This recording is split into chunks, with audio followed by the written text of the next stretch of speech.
Hi guys, back again. You recall the last tutorial I did with the focus ball. We showed straight punches to feed the ball and how to bump off left or right and throw a jab cross. Tonight I'm going to address how to finish up with hooks, uppercuts, or elbows. The whole difference being obviously you're closer in range, but the ball is useful for that. You know, you have to feed it with a jab or cross, or a jab or a cross. And you got to bump right or left depending upon which way you want to flank your opponent. Once in a while in boxing matches you'll see double slips, but they're typically not rolls. You know, they'll bump here, boom, for the hook or that kind of thing, which is useful as well. But when you're traveling forward and you close in on your opponent quickly and you find yourself, they didn't really evade or move and you're a little too close for the straight punches, that's where the hook or uppercuts or elbows come in. So let's take a look at that. Same kind of setup, correct? See, so before we went jab, cross, bump, 1, 2. Now the difference would be if I follow up, jab, cross, bump here, and come back up. You know, when we throw a hook, the one thing you want to get used to doing is come to center line and come back up. A big mistake a lot of people make is they go past center line. When you go past center line on your opponent and you miss, or they thwart it somehow, or parry it, or duck, or slip, and you rotate past, you're exposing your back, your kidney, your rib cage, the side of your knee. So you want to try to avoid that if you can.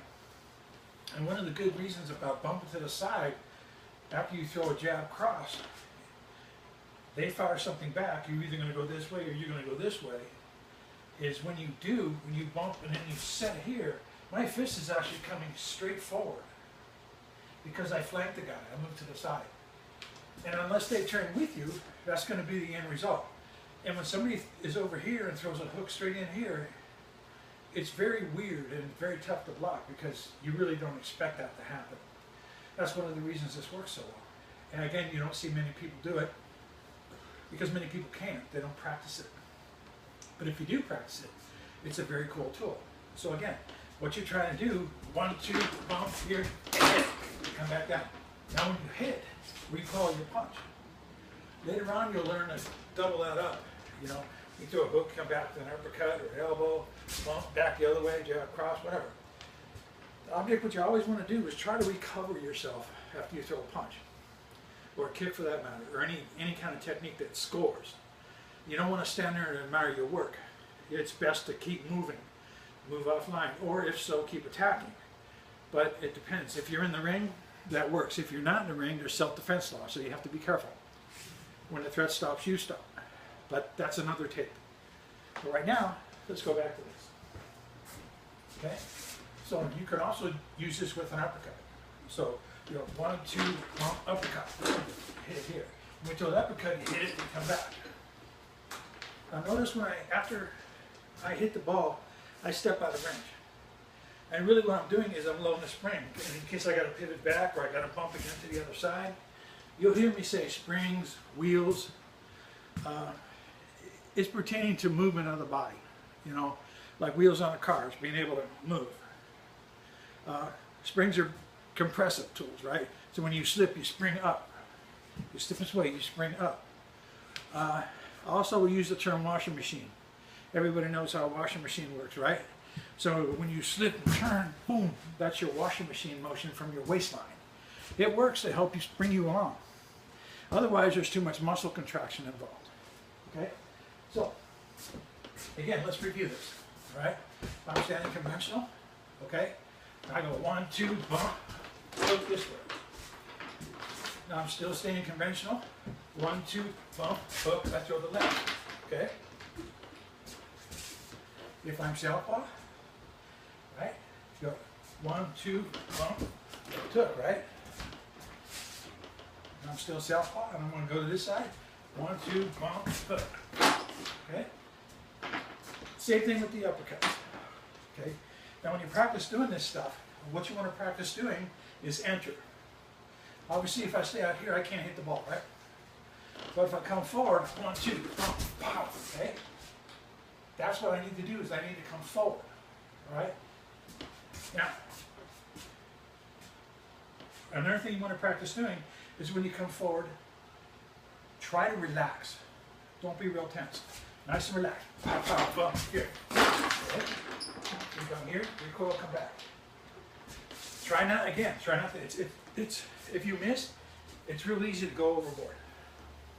That's part of the reason when people hit a heavy bag, the bag holds them up. You know, when you sit there and you're cracking a 100-pound bag, it's going to hold you up. But when you're cracking this bag, you got to hold yourself up, which is one of the good things about it. Okay? So 1, 2, bump, pop. Right? This side.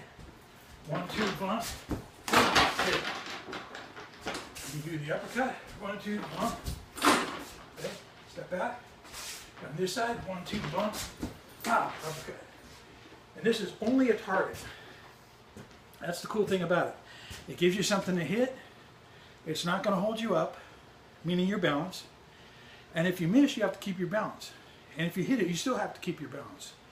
So the biggest thing about hitting the ball like this is when you are into it and you do miss, because you will miss. You're not going to land everything. And being in balance is everything. So always remember that when you're working this kind of a tool. Now, last but not least, you can use elbows with the same kind of idea.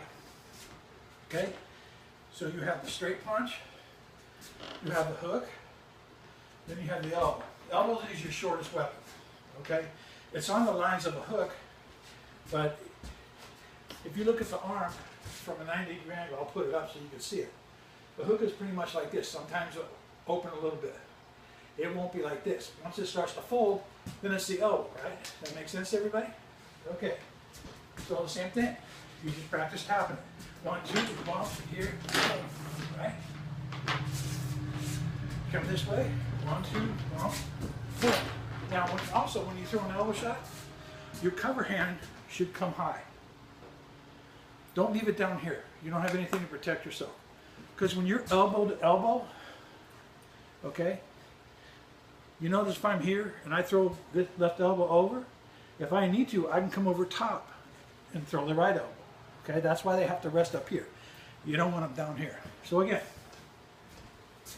quick review. Okay, jab, cross, slip, hook, right? Jab, cross, slip, uppercut.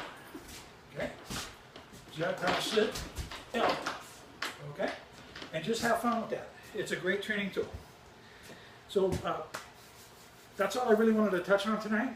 And in the future, I'm going to start getting into the sticks, the short and long sticks, or machetes, I should say. And then from there, I'm going to go to some Hapkido techniques. And then eventually we're going to get into partner practicing, where I'll have an opponent with me. We'll start breaking some of this stuff down and the way we do it here. And I think you'll find it interesting. Anyway, please view me on YouTube under Billy Boston, and please email me with any questions at billyboston@gmail.com or combativeFitnessWorkshop@hotmail.com. Okay? Take care. Good night.